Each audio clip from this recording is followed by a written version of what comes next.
Итак, вторая часть нашего инвестиционного форума, она будет посвящена инвестиционным возможностям в странах Балтии.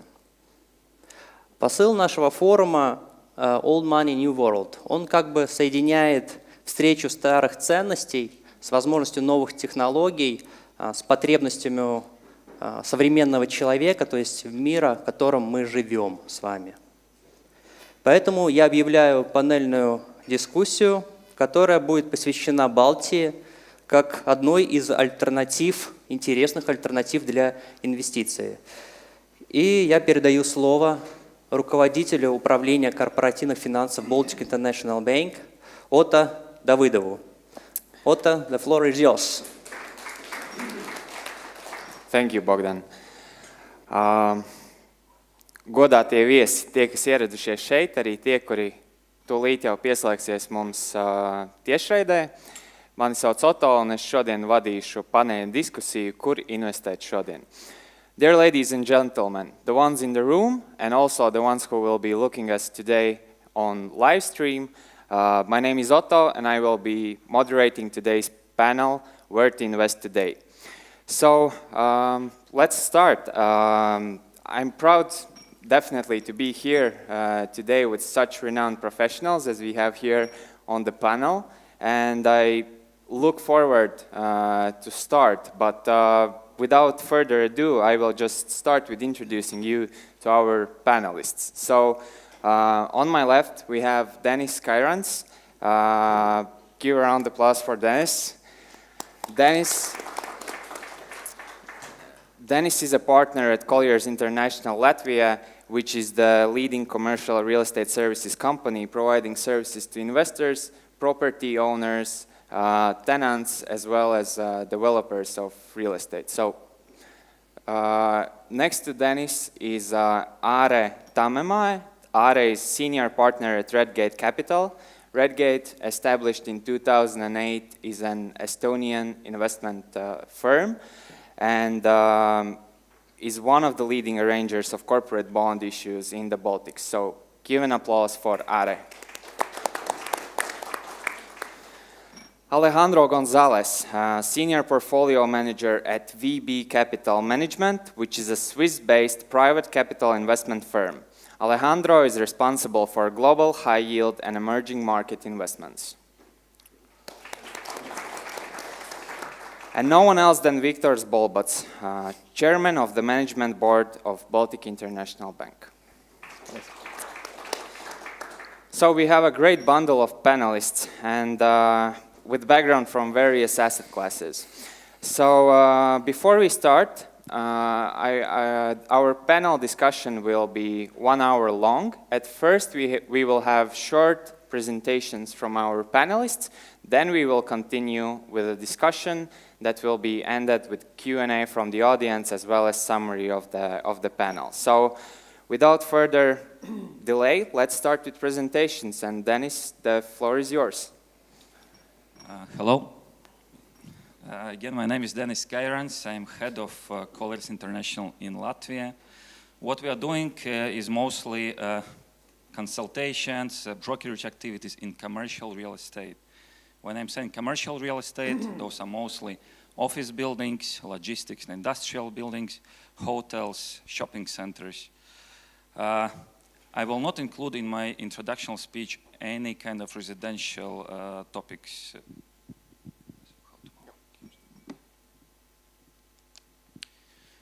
So, when we talk about the Baltics, we are calculating how many deals happened, and we are measuring those deals in millions of euros, and we are quite happy to see that in the last 3-4 years, the overall activity on Baltic market is exceeding 1 billion euros.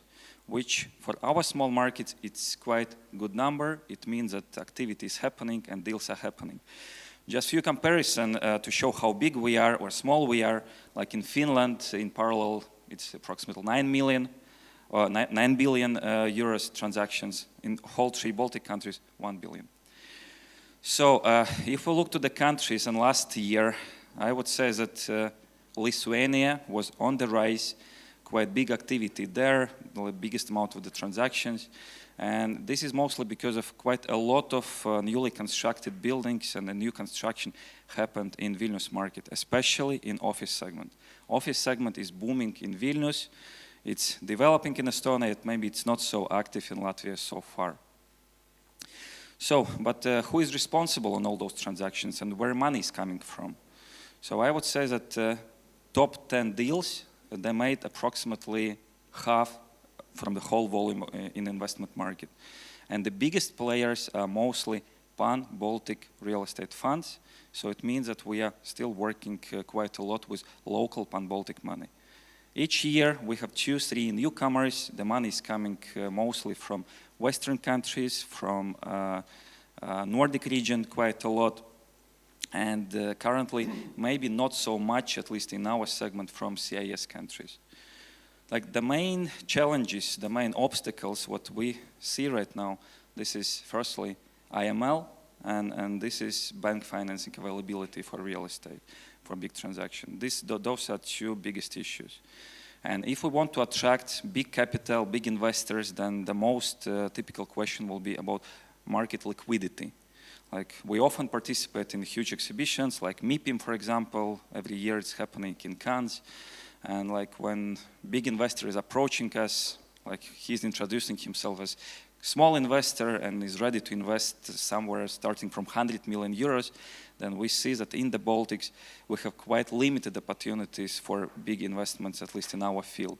The most typical real estate transaction is 3 up to 5 million euros, but there are some, of course, 20 up to 50 million euros. And if we are selling big shopping mall, then it will be like, or big office campus, it will be 100 million and plus. But overall, the activity in this segment is maybe not so huge. So, but maybe talking about yields a little bit and about 3 segments, then at this moment, the most aggressive yields, I would say, I will skip retail, will be in offices. And beginning of this year, we have seen quite big transaction in Vilnius with the yield below 5.7%. In Riga and Tallinn, I would say we are still somewhere around 6 up to 6.5 for core A-class office building. The highest yields will be in logistic and industrial segment, but this segment is coming, of course, with some risks, because especially in Vilnius and Riga, we have quite big logistic facilities, and we are quite dependent on big tenant activity. If tenant is leaving the building, then we might have a problem to replace this tenant with new tenants. So segment is interesting, yield is attractive, but of course there are some risks involved. So I think that is it for my introduction, and I will be happy to answer all the questions during the panel discussion. Thank you, Dennis, very much. And let's continue with Are. Thank you, Otto. Labrit, or Labdien. Dobry dzień. Hello, everybody. So let me jump right into that. Otto, I will warn you right away. I might need some few extra minutes. So just shoot me if I'll be over, okay? All right. It is the investment forum, so let me try to focus on the investment market from a little bit different perspective. I try to focus a little bit on a global picture in the Baltics. I'll look at the demand side and the supply side of what's going on the market, and I a little bit also touch upon the issues that actually Dennis also brought out about especially where the money is coming from. I have a little bit different view, so it will be good to kind of debate on that a little bit later. So let's go ahead. Yeah, as said, we are investment bankers. We're not a private bank. So what we do is we arrange issues, IPOs, private placements of the bonds, and shares mostly. And we also a little bit on the market of the alternative finance, like crowd financing. So I'll talk about that a little bit later. Now, one of the pictures that I presented just a week ago in Lithuanian Baltic Real Estate Investment Forum is here. And this is basically the second world premiere of this slide. First time you can see basically as what is the, let's say, the pension fund, a local pension fund investments into the Baltic economies. Why do I show this slide is because, of course, the demand largely is driven by the pension funds normally in the normal countries, right? I mean, in the UK or in the Nordics, what is the home bias or what is the investment share of the local pension funds? It's normally, I don't know, 50% or at least close to that. In the Baltics, as you can see, we are having the, sorry about that, let me come back to that. We're having about 11 billion on assets under management by the local pension funds. And of course, there are active pension fund managers like Swedbank, local LHV in Estonia. There are also some locals. Luckily, there is a CBL here. There is Invalda in Lithuania. So basically, there are also some local ones who are actually pretty much focused on the local market. But so far, we are seeing that only less than 10% of the assets have been invested into the local economies. Now, what is the problem? Maybe we'll talk about that later. You can ask me. And there is a problem, with the regulation side and also, with the supply side. But a lot of that money is invested in real estate. Why? Because, there is a supply of the real estate instruments on the market. There is a supply of the real estate instruments, meaning funds, real estate funds that Dennis talked about that are investing into the commercial real estate. Of course, they turn to the pension funds, they turn also to the foreign investors, but foreign investors would never invest if the local investors would not do that as well.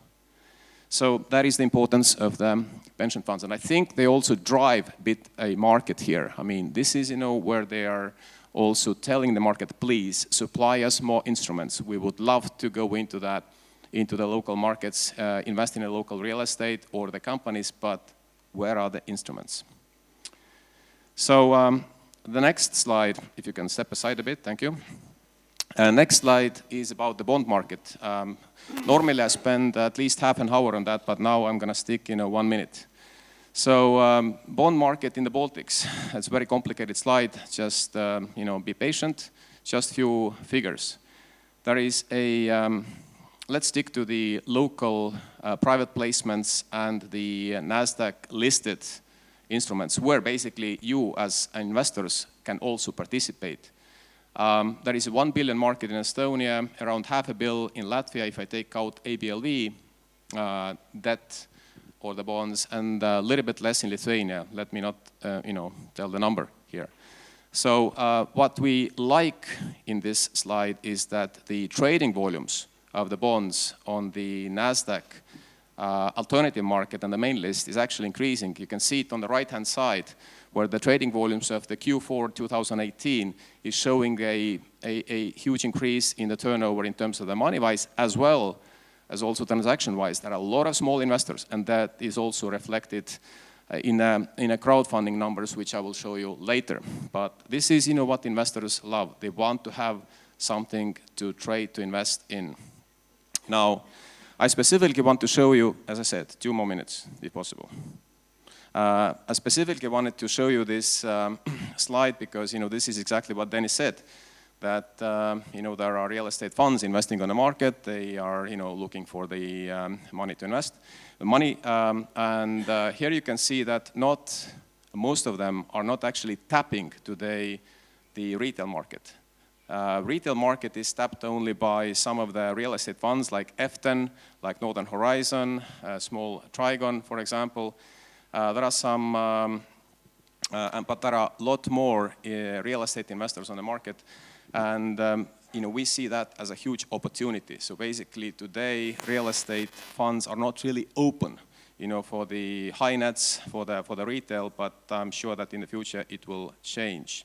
So only basically 7% of the NASDAQ listed company capitalization is today invested in real estate. I think this will increase. And finally, the crowdfunding, Dennis actually, not Dennis, but Victor's today talked about the different aspects of the Baltic Investment Bank as, what are you covering? I mean, one of them was the alternative investments. Here we go. There is a lot of investments going through the crowdfunding platforms, especially into real estate. Most of that goes into the real estate today. And a lot of the investments are done by the small investors. Why? Because it's easy, because it's affordable, you can invest the small money, etc. So we think that this is also something that to watch and follow. So that's pretty much it from my side, and let's have a discussion later on. Thank you, Arne. So so far we had real estate, we had some corporate bonds, and I think Are just shared some really valuable insights on the local corporate bond market. But now let's move forward to Alejandro, who will tell more about the financial markets and what's happening in the financial markets. Hello, everybody. Thank you for this welcoming reception here in Riga. Our operation, we're an asset manager based in Switzerland with bases in the UK as well as in South America. Our focus is in global high yield, including emerging markets. We are a total return operation, which is divided 75% fixed income, 25% equities. And within the 75% of fixed income, 65% US, European, and emerging markets high yield, and the balance is on the developed markets. I was interested in actually starting with an update of the, if you don't mind, with an update of what the markets are currently doing. But I think Victor stole my thunder completely through his presentation. One of the things that I wanted to bring to your attention is how, regardless of rates worldwide and quantitative easing continuing to go, for the Bund once again to start yielding negative rates within the 10-year, how most of high-yield assets continue widening out. We are focused into finding opportunities within the global markets, public and non-public, and we continue to see this trend of widening regardless on immense amount of cash being poured into investment funds. Our investors have requested through our mandate that we reach out to different regions in the world and try to find other opportunities that are attractive. I'm glad that with the rest of the panel, there's explanation within local real estate, additional alternative products, cryptocurrencies, but we can't be everywhere. So what our focus has been at the moment is into finding dips of within the credit curve to be able to reach out into those countries such as Brazil, or through the latest sell-off in Turkey.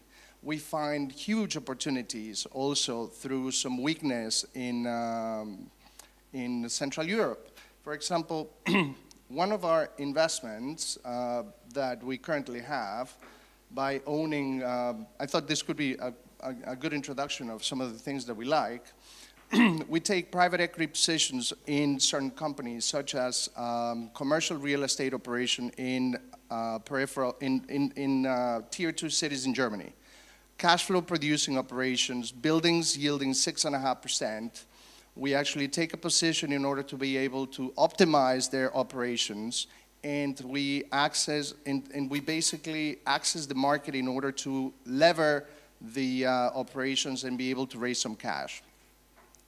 We have then created securities through our investment banking and distribution arm, where we put bonds together that are publicly tradable with an 8.5% yield to call. We structure it in such way so that the net leverage that we have in our position, together with the senior investment part of the local banks, as well as our bondholders, averages out approximately 2% in all-in cost, and the rest is basically passed on through amortization into our equity side, and obviously a 6% cash coupon that we're providing to our investors. We're not an investment bank at all. That's not that's not what we do. We are just here trying to find the discrepancies within the market that allow us to find opportunities to add value to our investors. That said, the rest of it is very difficult to actually try to give a global perspective of where the market is going to go. And I appreciated your question to Victor earlier on in regards to Trumponomics and what's going to happen in regards to the elections. For us on the public markets, 3 o'clock in the morning, I'm up trying to trade with Hong Kong or with Australia, and the first thing that I find is a tweet that is basically antagonist to China, and all of my positions have lost, 15 basis points. So it is complicated to try to extrapolate and forecast performance on a market where it's dictated by politics. And unfortunately, it is those swings that have forced our long-term view in duration portfolios to actually be reduced. So our risk, our value at risk, and our average duration has actually changed from 10 years plus to 3 to 5 years, which I think it has also a lot to say for what the rest of the investment community is. Insurance companies, pension funds, long-term asset managers, they can carry 20, 30 years out of positions. But when you're looking into the tradable securities market, our average is no longer than what I just explained. I just wanted to bring to your attention another thing which has been basically created, and is an interesting phenomenon. But about in Europe, on the euro market, on the pan-European market, which will in this case include positive yielding securities, bonds, in the Baltics, about 261 billion euros of corporate securities are now yielding negative yields, which makes it very difficult for us to try to find value into Ionia plus 100 or any of the sort. So it was one of my intentions here to be discussing with yourselves either through the Q&A or later on tonight or at any other point other sources of value that we see for public or personal ultra high net worth or so on and so forth. And well, that will be it. Thank you. Thank you very much. Victor? Hello. Is it working? No. Yeah, it works, I believe. First of all, big thanks to Dennis, Are, Alejandro for their introductory speeches. You're good partners and friends of the bank, and pleasure to have such a complementary team today in our panel. Those who know me a little bit, they know that I'm a rare combination of a banker and an optimist. And so back to the challenges we already covered and challenges we will cover. What I would like to do is to keep a complementary team mode to speak about projects that one could call private equity projects, or projects that we see and we picked for this discussion that are linked to real economy projects that need private funding in order to succeed. But before I do that, I'd like to just quite briefly share what's our philosophy when we look at projects, if we evaluate those for leverage perspective, for credit perspective, for investment perspective, or when we evaluate a project in order to offer it for a co-investment with our clients.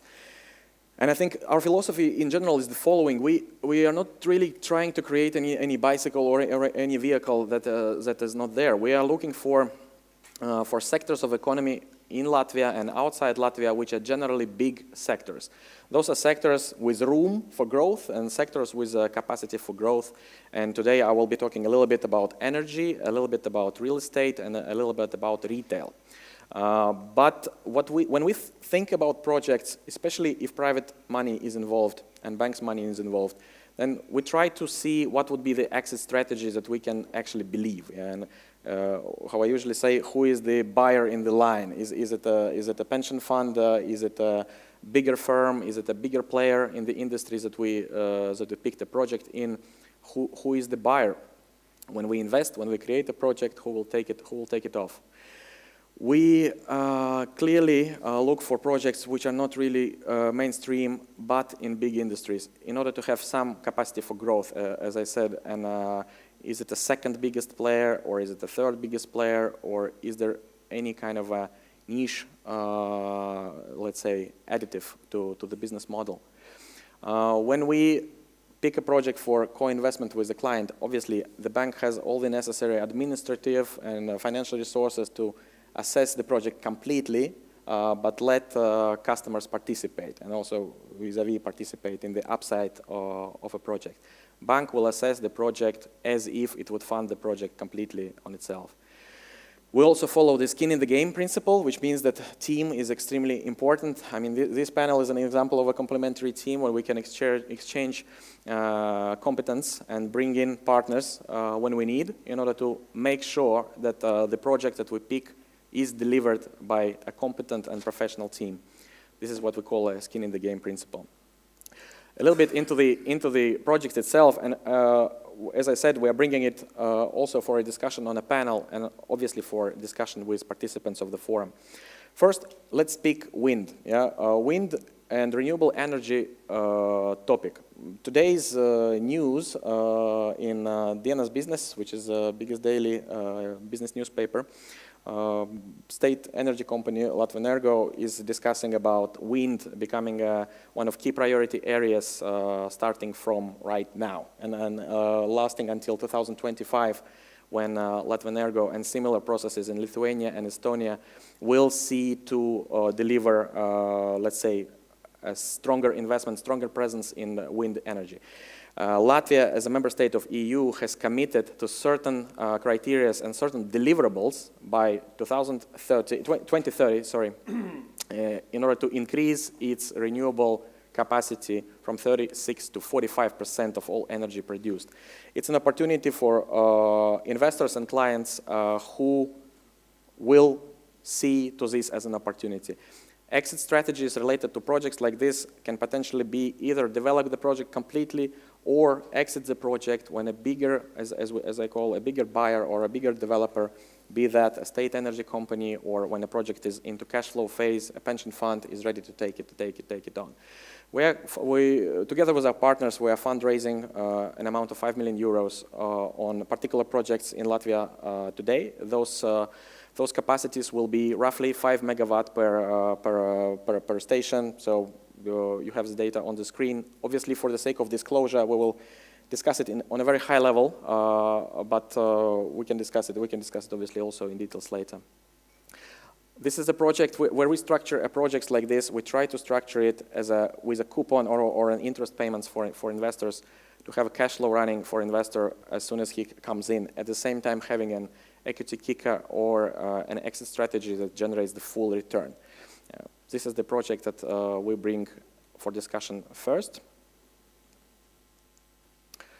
Then we are also obviously looking in the real estate. Real estate is a big asset class. Real estate is a usual asset class when, so to say, when we discuss investment opportunities for the bank, for our clients. But as I said, what we try to do and what we're doing with our partners, we are putting together a fund when we have cherry-picked at the first stage 4 assets in the central locations of Riga, fully rented, all conducted in line with, I'm sure Dennis will agree, in line with the modern approach of a portfolio building in terms of real estate portfolios, fully rented to international tenants and local tenants in terms of cash flow and acquisition yield above 6% for an entry of the fund. We are fundraising a magic number of 5 million euros currently with our clients and partners to fund the launch of the fund, to basically to take a position on this and then to do a second round and a third round to potentially expand the fund up to 30 million euros. Leverage of 60%, nothing very much surprising for a real estate funding structure, but cherry-picked assets, particular partners with high competence in office and retail, bringing this portfolio as sort of a complementary selection for clients who want a little bit less risk, a little bit more stable asset class, but at the same time take advantage of everything that Denis and Ara was explaining about the essence of Baltic real estate market. Topic of real estate market is definitely not closed. The yields are quite low. Interest and buyers, pension funds are full of money.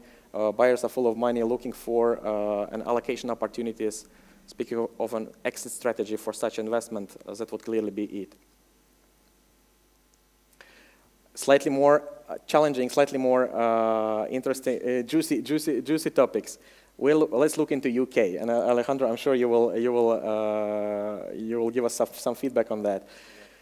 UK is a quite close market for Baltic International Bank. We have both clients in UK. We have exposure in UK.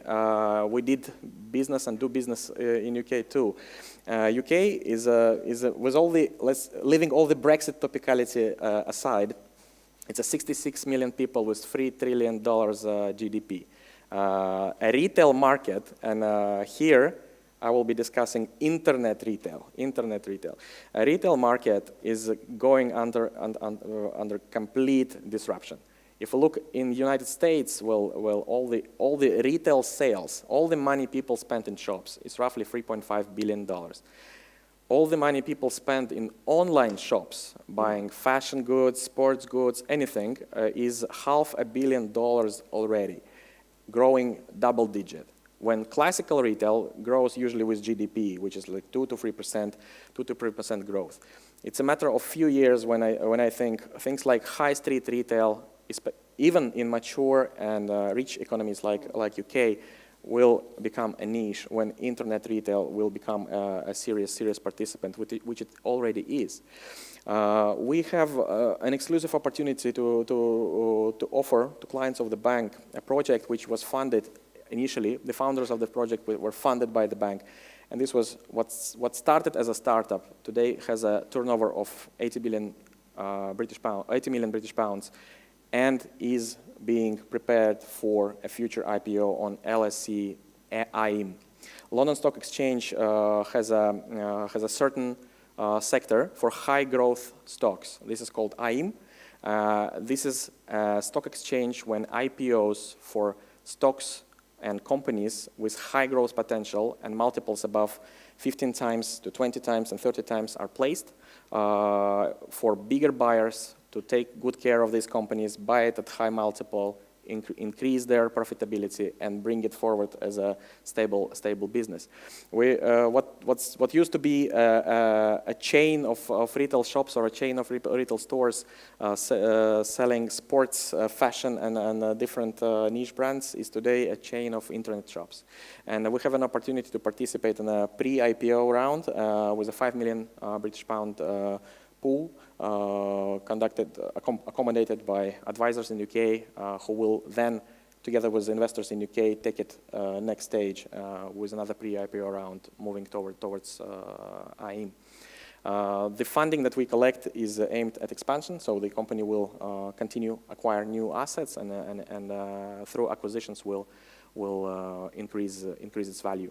I mean, those multiples, if you ask me, as I said, a combination of a banker and an optimist, but there was part of my career that I was trained by quite conservative people, and when I see multiples of 10, 15, 20, 30 times, my usual reaction before was no way, it's impossible. But transactions that we show here, enterprise values of entities who are making their money and doing their business in the internet space is actually around those numbers, and I'm sure we're going to have a discussion about it, but I think it's an opportunity for investors from smaller economies and less mature economies in terms of capital market, in order to get this at least as an insight. If we will have a good discussion about it and see if we have an interest about it, then we would be happily pursuing such opportunity. Yeah, thank you very much for attention, and looking forward to our discussion. Perfect. Gentlemen, really, thank you for the presentations, and I look forward to start with the questions. And since the topic of our forum is Old Money, New World, and the panel discussions topic is where to invest today, then I would like to start by defining today. And a lot of things were mentioned. The politics are influencing investment market actively. There's shorter durations in the market.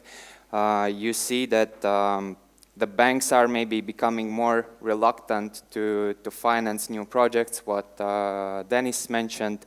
So we have here today this chance that we have people from sell side, also from buy side, and definitely the people who are on sell side talk with investors on daily basis and see what the investors are looking for and what are the key considerations before making investment. And the same maybe from the buy side, from Alejandro, maybe what are the key things that you take into account before making an investment decision? So let's start by giving the key points that are really topical for the investors, and what are the points that are taken into account before putting your money in an investment asset. So who would like to start?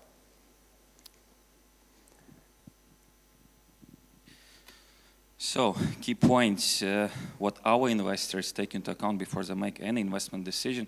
But let's divide a little bit the investors. There are investors which are more like risky investors, and they are ready to look for upside opportunities. They are ready to go for development of real estate, and they're looking for the double-digit returns. And this is one type of investor. Second one is those who are looking for more stable products, stable cash flow. And then I would say that in this group, the biggest limitation so far, maybe in Latvia in particular, are long-term unbreakable leases with tenants.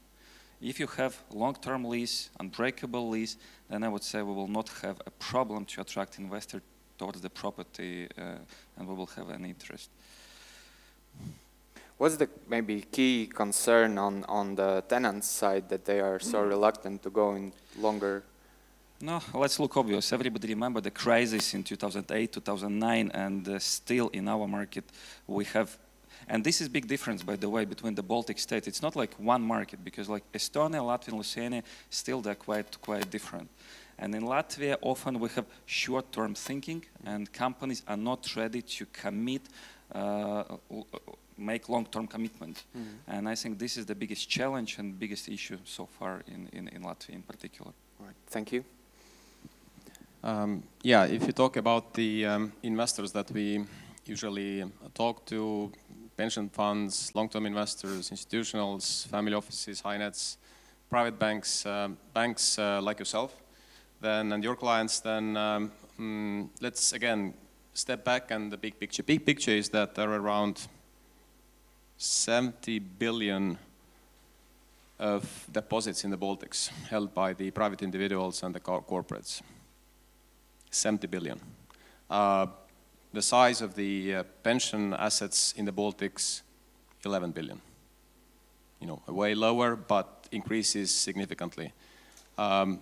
Stock market capitalization in the Baltics, 7 billion. I mean, fairly small number, you know, considering, you know, the deposit size. So basically, all the deposits today are channeled, you know, through the banks into the local economies, you know, with the credits or sitting, you know, basically in a money market instruments or whatever, you know, the, let's say, Nordic banks are offering to the clients. So what we're seeing now is that, you know, this money is actually seeking the way to go into the more, let's say, I would say juicy maybe, but let's say more interesting instruments. They're seeking also low yields, high yields, equities, bonds. Let me give you just one example. Just recently on the Funderbeam market, which is the crowdfunding platform for the growth companies, they just launched a new campaign for one company called Lamu. The name doesn't say anything. Lamu aims to be a Nordic largest organic ice cream producer. It's based in Estonia, very small company, just a few millions in revenues. But, you know, it has created a sort of like, you know, a local good brand. Now, what happened? They wanted to raise 200 to 400,000 euros for their investments into the ice cream machines. Simple, right? So they launched the campaign. I looked at the market, I looked at the campaign in 5 days after that, and they had investor interest of 2 million. They stopped immediately. They said, guys, I mean, we just don't have the plans, you know, to invest any more than 400,000. So we're going to take just the first ones. But this shows, you know, that there is a demand. I mean, whenever we come out, with a new bond issue for the respected Baltic company, we see the fairly high demand today, from all the Baltic investors. Now, a little bit disagree with Dennis regarding, the countries are different. Yes, they are. I actually, I respect that. From the investor side, the investor side, I would say the countries are not so much different. I mean, the investors are thinking, fairly the same way. I mean, being them institutional investors or being them the high nets or the family offices. So we see the Baltic as a good, let's say, market for the new bonds, stocks, alternative investments. There is a demand, and I think today is a perfect time to look into the opportunities. Are, but maybe when structuring and also placing some new primary placements, to the topic of key considerations, what's the feedback from investors when you are going around investors and testing the term sheets? So what are the key kind of demands from? Okay, first of all, we already talked a lot about the real estate. I do not want to fuel it, right? But this is true. Real estate is always something that investors would want to have their hands on. Because everybody's an expert in real estate, right? I mean, we all know what the brick costs or what the square meter or what the yield is. So basically, there is not enough real estate instruments for the, let's say, public market, for the retail, for the high nets. It's not. It should be more. So, way to go with your real estate fund. So this is one of the consideration. The second, investors are interested in a local corporates. I can see that. I mean, there is a lot of assets, invested outside, of course, and that there is, but local economy, local corporates, good companies. I mean, from Latvia, I don't know, just from top of my head, Madara Cosmetics, right? Good story. They started basically from the scratch. Nasdaq First North listed. What is the value of the company now? I don't know, 30 million or something market cap. Love it. This type of stories, and then they are coming. I can see that in our pipeline, and investors love it. I mean, they would be oversubscribing it. The new banks, new modern banks, like you are trying to think what is the bank strategy now, and kind of not the conventional. New banks in Estonia, LHV, for example, Coop Bank now. I mean, they're raising capital like a crazy. People love to put, and be part of the story, actually. So this is, also something that we see. Thank you. I think, well, I agree with both of yourselves on the sense that alternative assets and stories is what we are really looking into. Whether you're asset manager or an insurance company, mid swaps plus 200 does not pay the bills. So you have to look into investments that are actually going to fit the bill. What has happened and happened before during the last massive financial crisis is when investors started digging into the weaker parts of the capital structure or assets that had zero protection with multiples that were at 20 or 30 times potentially their EV. And the first thing that you did is get into a taxi, and the taxi driver is telling you that he bought Bitcoin because it's the hottest thing, that he's going to put money into. So having had this experience and this historical information, just being a bit more cautious on the super cycle exploded on metal mining, oil and gas, right? During 2014, 2015, you couldn't raise a single cent for an exploration company, even in the Nordic Sea. Now you can actually come and see that some of the companies that were about to go bust or went bust at that point in time are raising capital at 8%. And the books are going oversubscribed 4 or 5 times. There's a food fight to try to get paper. So sure enough, we cannot miss to be in some of these transactions with this type of returns, obviously with moderated duration, etc. But it also tells us that there are new companies with significantly better and more robust fundamentals that are coming to market and looking for money. Now, just going back also into possibly a small company example, where there are companies looking to raise 200, 300, or 400,000 euros, and they don't, besides of crowdfunding, they don't get the attention of investors because they're too small. So even if you're a company with great fundamentals looking to raise capital, it's been my experience over the last year that it's better to ask for more rather than to ask for less. And I find it counterintuitive to the logic of investment. But yes, that is the amount of available cash, to be invested from retail investors, from corporate investors, from treasuries that cannot get enough even negative yielding securities, to cover their cash needs. What I do think, in our perspective, real estate is valuable. Yes, it's an old school approach where if you can touch it and you can see it, you can understand it. To bring a figure which I found very interesting, probably not an entire United Kingdom figure, but in London, in certain boroughs, the real estate year-over-year availability, for example, on southwest London, was 30% higher last year than what it is today. And it is an asymmetric figure in the sense that investors, regardless of this Brexit situation, are 30% higher than they were last year.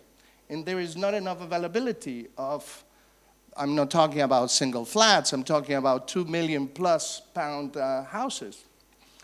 Now, of course you have international capital, of course you have, it's London.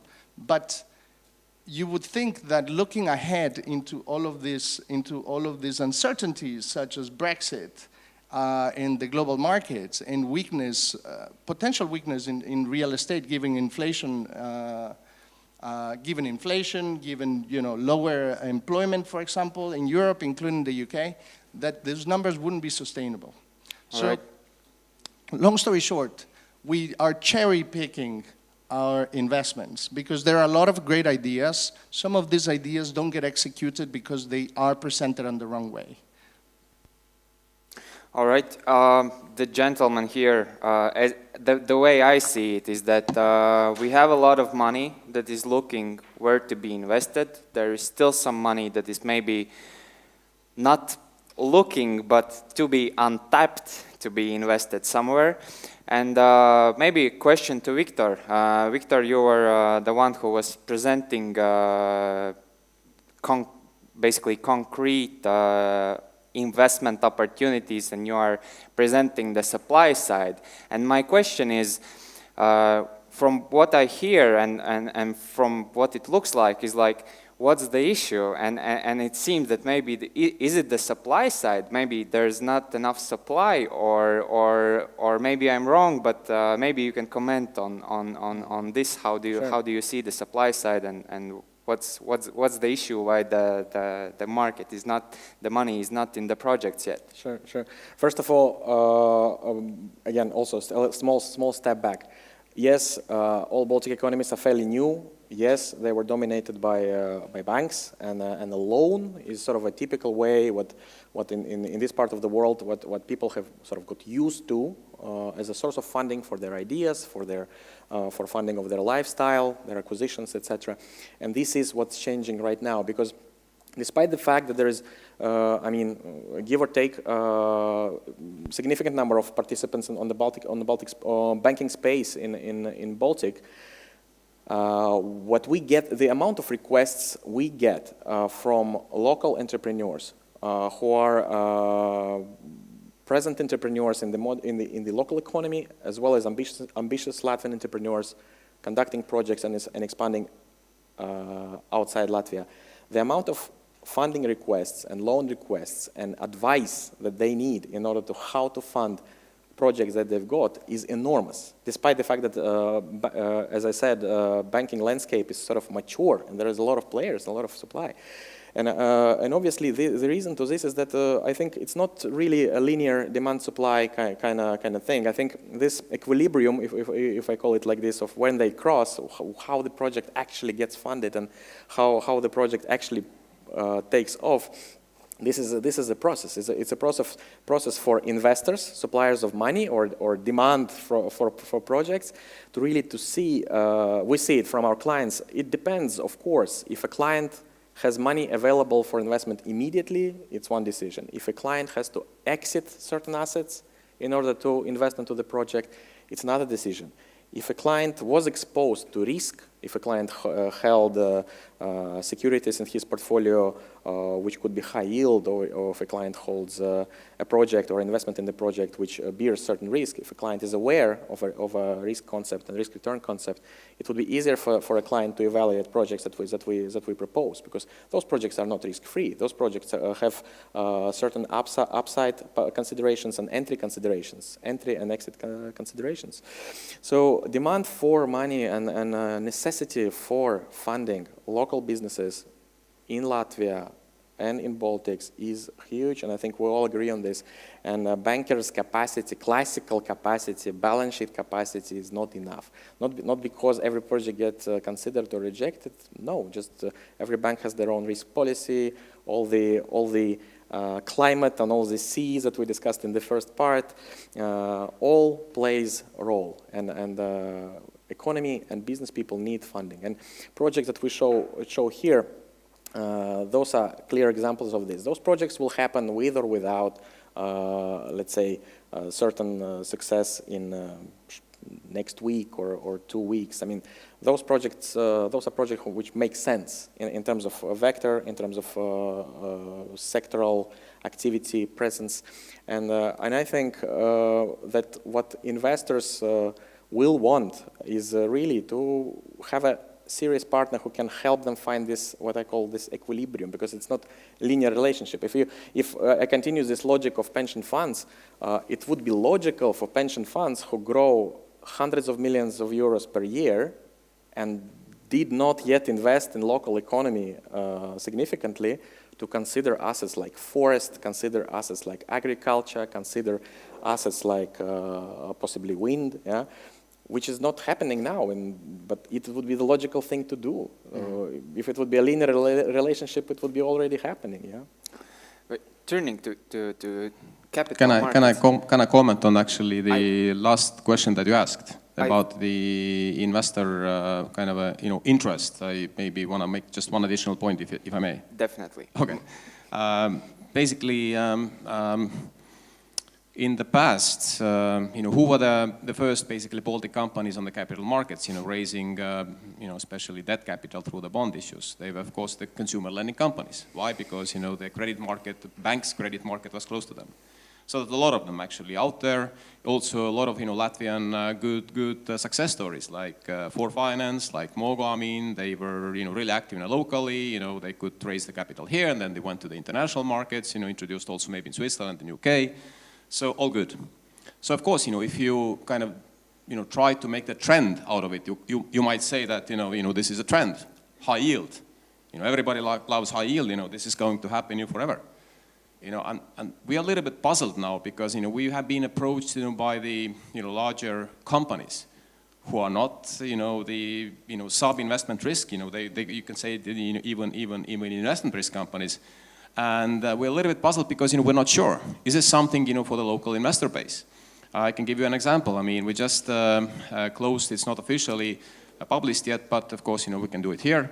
An Estonian-based large IT company, Nortal. I mean, they just placed 50 mil, 50, of bonds at the rate of 4.75. The global lead was Pareto, and we were the Baltic book runners. Baltic demand was around 10 mil. Wow, 5-year bonds. Private placement, not listed, 4.75.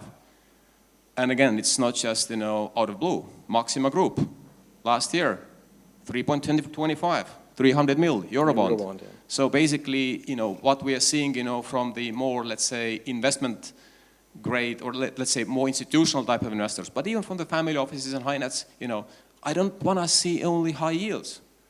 Give me the access, to the, normal risk and normal assets. So this is the point what I actually wanted to make. The reason why I saw that you wanted to ask a question, but why I interrupted was that my follow-up question was actually related with what you just said. And the kind of next question that I would like to ask to you and also to Dennis is that the way I see it is that there is still on the supply side the most of the large corporates that are there, both in real estate as well as other industries, is currently using bank financing because it has been historically cheap and capital markets, at least the local capital markets, as I see it, have a little bit struggled with being competitive in terms of the price that you can offer for example, a large real estate project. So maybe the question then is, what is the reason, and maybe how can we fix this, or how do you look at this? It's easy question and quite difficult to answer because yes, banks, especially Nordic banks, dominated in real estate world and they finance quite a lot of big real estate projects, and it's still happening, but not so active as it was before. And like interest rates like below 2%, now it's like we can, I think, forget about that. And I do believe most of the real estate players now understand that the money is becoming more expensive, but there is still not a lot of alternative. And I totally agree with the panelist on the left side of me. It's like really, now I have investor, I have an object which he want to buy, but he cannot find a right mechanism how to finance it. And it's a big problem, but a huge opportunity. Yes, just to comment on the real estate financing, and basically this year is totally different from last year. If I was here, and talking about that point, maybe last year I would have said something different, but now what do we see? We're seeing a lot of developers coming, asking, okay, what are the alternatives to the bank financing? Of course, because the banks have different, risk policies. They're basically they're filled, with the real estate-related loans. They do not have, enough appetite or more appetite, for that. So everybody's now turning to the capital markets. What's going on? Do we have references? We have only a few references now, but I believe it's a turning point today. A few references from the bond markets. Minor Ülemiste city developer from Estonia, 10 mil listed bond issue, 5.5%, 5 years. Boom. Apartment developer Endover from Estonia, largest apartment builder, 10-11% yield, first rank mortgage, senior financing, 10 mil, 6 mil, 15 mil. Boom. And we're seeing developers coming to us, and of course, we cannot help all of them because, it's still the, let's say, it's not about the financing, especially with the real estate. It's about whether the project is right. And, we ought to change ourselves within our team as well. I mean, now we have to be more real estate experts because most of the time, it's really about the asset itself. It's not about the financing. I mean, we can get the financing, but if the asset holds. And here I think maybe Dennis, you can comment about, whether the market is overheated, is it not? I mean, the yield levels that you showed, I mean, you said in Germany in a secondary tier 2 cities, yields on a commercial real estate 6.5. This is basically the prime yield here. Is that, enough difference risk-wise, or is it not? I mean, this is difficult. Yeah, but I agree, but still it's not apple and apple because here we're talking about investment volumes, and it's difficult for me to imagine that you can find a good quality product for 3, 5, 7, 10 million euros in German biggest cities. Like, first of all, competition will be much higher, and secondly, it's not so easy to find there such a product. And in Baltic, still you can play with ticket size which is much, much smaller. Maybe since the question is where to invest today, and we've talked a lot about real estate, but I think there could be some people in the audience who are interested in the high yield segment. From the high yield segment, when we look at the yield premium globally, it's not that big actually, but truly the local segment, we've seen instruments yielding 10+%. And I think that definitely should be interesting for international investors looking at the region. So Question to Alejandro. When looking at the Baltics, what would have to be the preconditions for you to go in this market and enjoy the yield premium that the local instruments are yielding, but maybe having smaller size? I think, actually, to put together a couple of thoughts here, I think one of the reasons these assets do not fly in the same velocity as in foreign markets is the size of the investment opportunities themselves. Why is that? Because the largest amounts of money, which in this case is asset manager, pension fund, insurance company, are not allowed to invest into line items that are this small. So you find it difficult to sift through hundreds of different opportunities and then come down into smaller ones. Now, to go to your question, for us, we find the Baltics very attractive. We find it difficult to invest in the Baltics on the public markets, such as the sovereign securities, because we don't find a relative value reason to put money in them, especially when we can invest in dollars or in other currencies. But going into exactly your question, we're looking for asset-backed, if possible. We're looking for defined stories, solid management, and for sure, in order to be able to buy into this risk, we will go into what we consider high yield, which is double digits. High yield obviously now is 4% in the current world.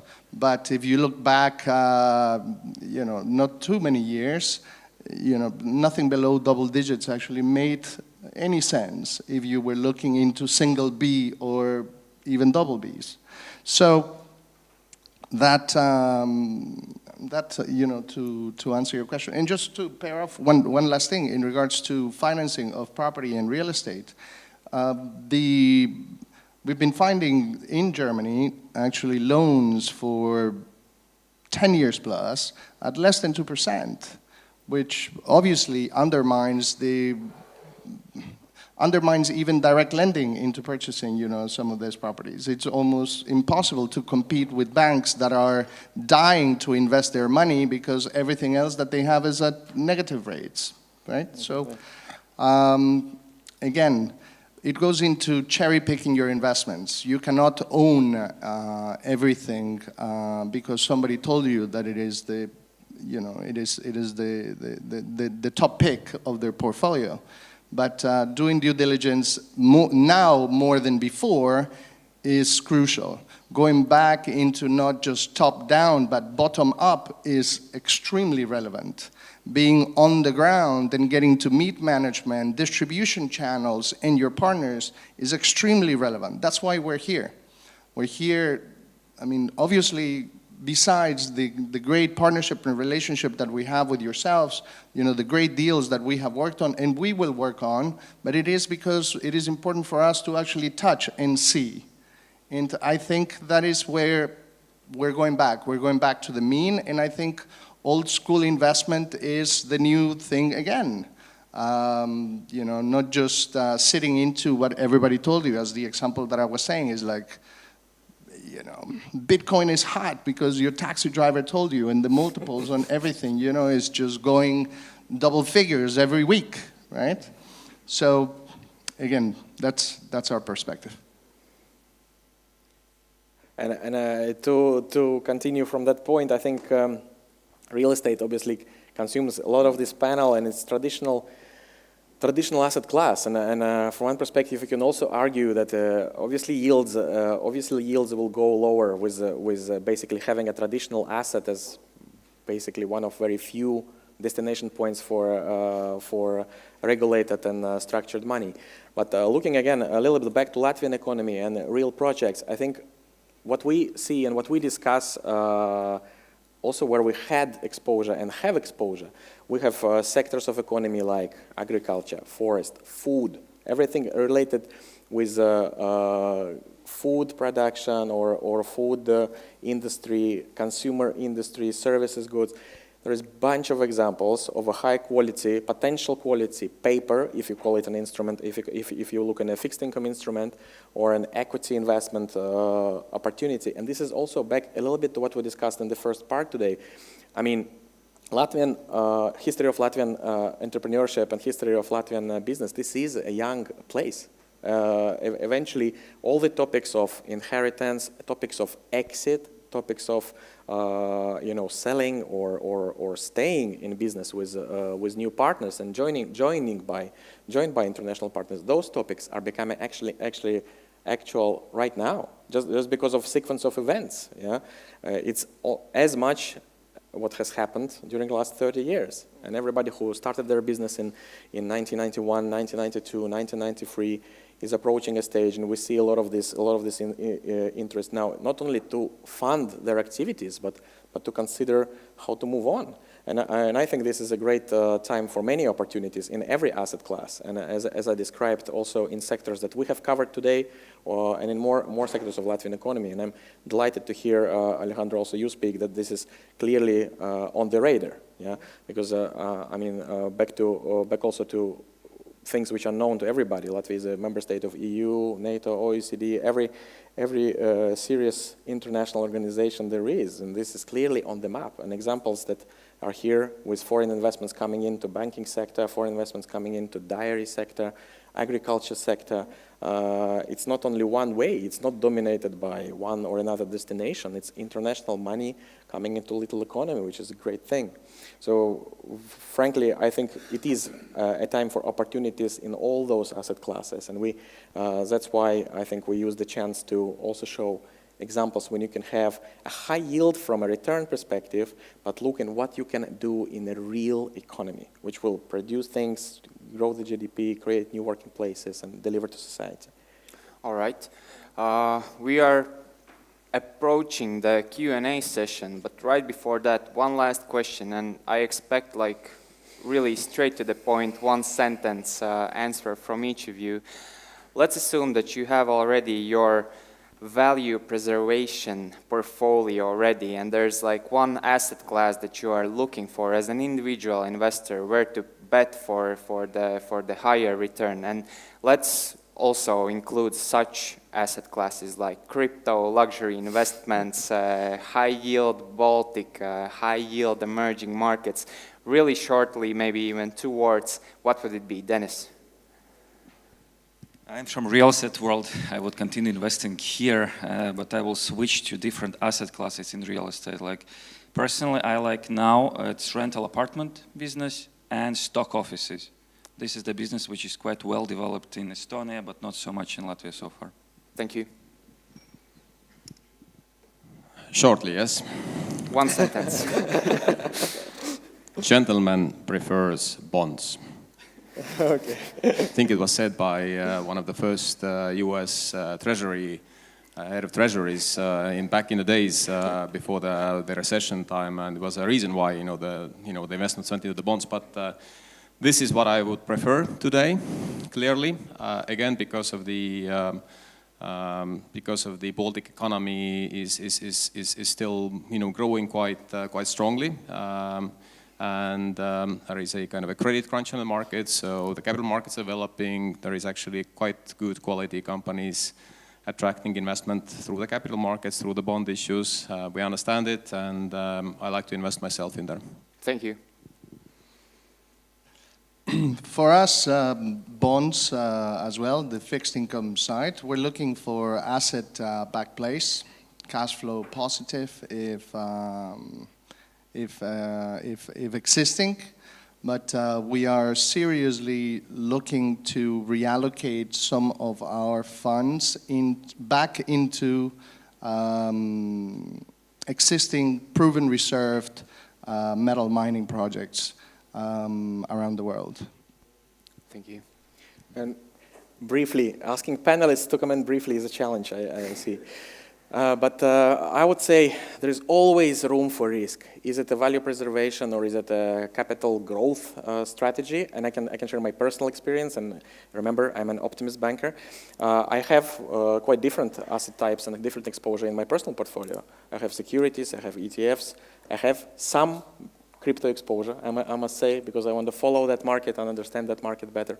And as I explained before, I believe the commonality of value added is in real economy. Everything else is obviously a function of individual choices and investor choices, but commonality of interests is investing into assets which contribute to real economy. All right. Thank you very much. And now we will move to the Q&A, and we are open for your questions and answers, questions from the audience and answers from the panelists. So I want to see your hands.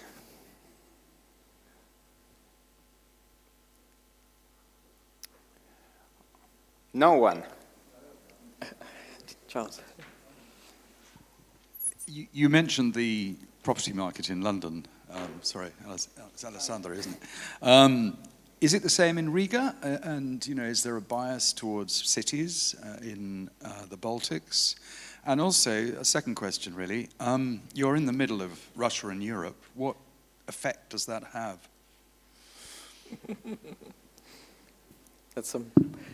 Should we start with the second one, or is the first one? That's Charles. Do you want a short answer to this? I mean, what's probably clear is that obviously we are where we are on the map, and we have a direct border. We're a NATO country with a direct border.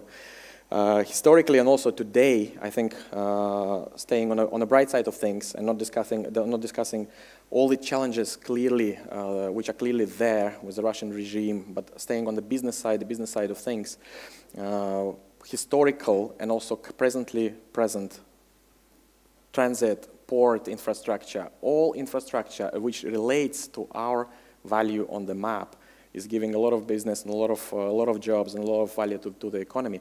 Latvian entrepreneurs, and I told it briefly on the panel, we have a number of Latvian entrepreneurs whose ambitions are way wider than the border of our country, and who explore opportunities in the east, explore opportunities on the west. Having the border, of course, affects us. Yeah, of course, it's a geopolitical answer, which will be long answer geopolitically. Yeah? But I think we navigate through this. Yeah, because as I said, being a member state and being committed to the Western values and being committed to the economy of Latvia, I think we navigate nicely, and it's about finding a proper balance, having this geographical location, and trying to see what's in it, so to say, what's in it for us, for Latvian individuals, for Latvian businesses, for Latvian economy. Speaking of real estate, I'll let my colleagues. Can I comment also on this border thing? Actually, I think it's a very good position to be in, and come on, I mean, there is a 6 million population in the Baltics. The wealth is accumulating. I mean, the countries are doing good. The companies are doing good. I mean, we're seeing it. The companies, it's just simple companies are investing cash into the through the capital markets today. It wasn't so maybe 10 or 7 years ago. So things are changing. And since the market is fairly small, looking maybe from the UK's or Swiss perspective, where are they? I mean, Air Baltic, yes, I mean, flies there, but how many? So it's actually it's advantage to the local investors, to the local, I mean, basically service providers. I mean, there is not so many JP Morgans or Goldman Sachs around here. So I think it's rather an opportunity. Maybe, it is more possibilities, as far as the investments go. There is less competition, so, we're still good. As we are running out of time, I will let answer the real estate question to our real estate expert. So, okay, if I got your question right, do we have a lot of external buyers towards the Baltic real estate? We have some, and as I mentioned before, like 2-3 new big names we see on our radar like per year. But the biggest issue is size and liquidity, because the real estate players from London, for example, some of them are hunting for quite big ticket size. And in the Baltics, we don't have so many large-scale projects and so big opportunities. Thank you. Ladies and gentlemen, Thank you for being with us during this panel discussion. Thank you for everyone who was watching us live stream. As of now, our first part of the conference is quickly coming to an end.